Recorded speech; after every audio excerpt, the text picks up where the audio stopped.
한기호 의원님 질의해 주시기 바랍니다. 국군 서열 1위에 합참 의장 후보로 지명된 데 대해서 진심으로 축하드립니다. 우선 후보자가 인사청문회를 준비하면서 심한 갈등을 많이 겪었을 겁니다.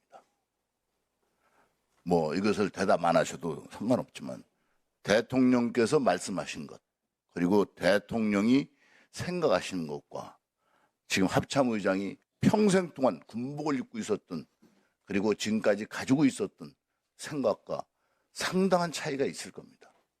그러니 당연히 갈등을 하죠. 지금 대답하면서도 여러 부분에 대해서 대답을 흔쾌히 못하는 것도 다 이유가 있습니다. 이제 이재명 정권에서 합참 의장을 해야 되는데 어떻게 할 것인가 고민에 고민이 될 겁니다. 잠이 안 올 때도 있을 겁니다. 우선 먼저 대통령과 합참 의장의 관계는 법으로 무엇이라고 규정되어 있습니까? 네, 국군 조직법에 명확하게 합동참모의장의 임무에 대해서 명시를 하고 있습니다. 뭐라고 되어 있어요? 군령에 있어서 장관을 보좌하고 작전부대와 합동부대를 작전 지휘 및 지휘 감독하게 되어 있습니다. 그렇죠. 그래서 지금 장관님이 군령 분야에 대해서 충분한 식견이 있다고 생각하십니까? 그렇지 않다고 생각하십니까? 존경하는 한기호 의원님도 아시다시피 지금 장관께서는 오랫동안 국방위에서 몸담으셨고 국방에 대해서 관심을 가지고 계십니다. 누구보다도 많은 관심과 지식을 가지고 있다고 생각을 합니다. 가지고 있다는 것이 사실은 제가 국회에서 18대부터 안기백 의원님하고 같이 있었지만 여기서 파악하는 건 한계가 있습니다. 그러면 국군 서열 1위인 합참의장은 진정으로 군을 위해서, 나라를 위해서 말씀할 때 말씀하셔야 됩니다. 그렇게 하시겠습니까? 네, 그렇게 하겠습니다. 오직 국민만 바라보면서 역할을 수행하겠습니다. 오늘 모두 발언에서 싸워서 이길 수 있는 군을 만든다. 그럼 누구하고 싸우는 겁니까? 첫 번째 적이 누구예요? 아까 말씀드린 우리의 적입니다. 북한 정권과 북한군입니다. 그렇죠. 그다음에 북한의 대남 단절 조치와 적대적 두국과 핵미사일 재래 전력의 양적 질적 고도화, 이런 말씀을 하셨는데 이 부분에 대해서 실질적으로 충분히 우리가 가고 있습니까? 거기에 대한 우리 삼축 체계부터 해서 첨단 전력을 국방력으로 연결하기 위한 노력을 하고 있습니다.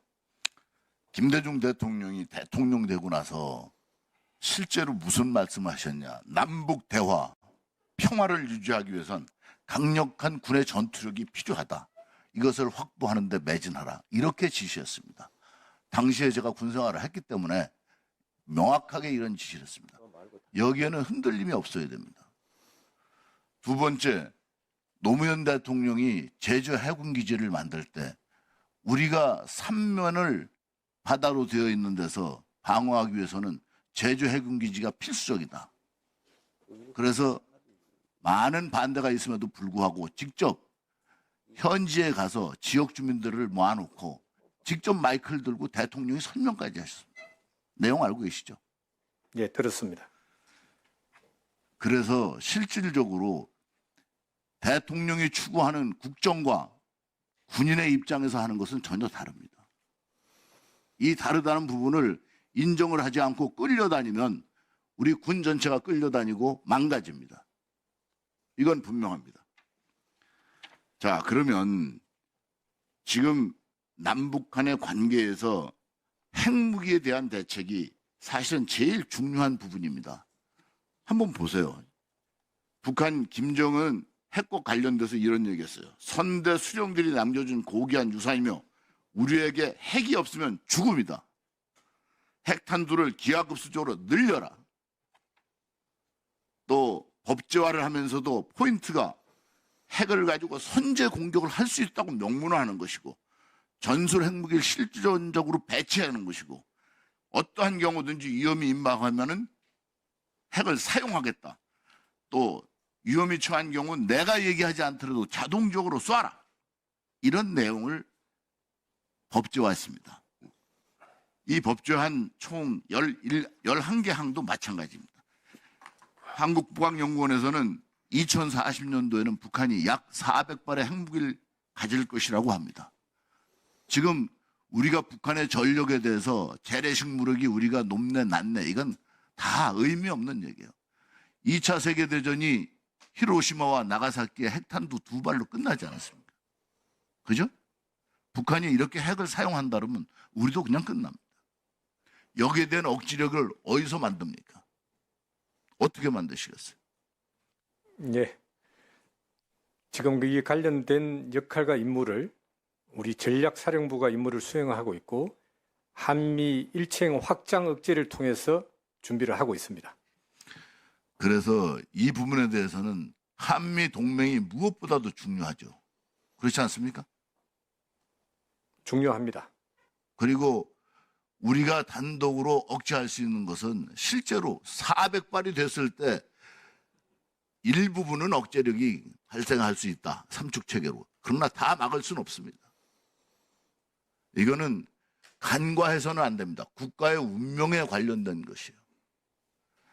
이런 부분에 대해서 제가 걱정하는 부분이 이제 드론 사령부를 만들었다. 아까 백선희 의원도 질의할 때 그랬지만 드론 사령부가 만들어진 게 북한의 대남 무인기 침투한 데 대한 대응 조치의 일부로서 만들어진 거 아닙니까?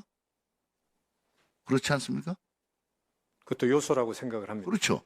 아니 지난번 정부에서 이 사건이 생기고 대남 침투 적의 무인기 북한의 무인기에 대응하기 위해서 급하게 드론 사령부를 만든 거예요.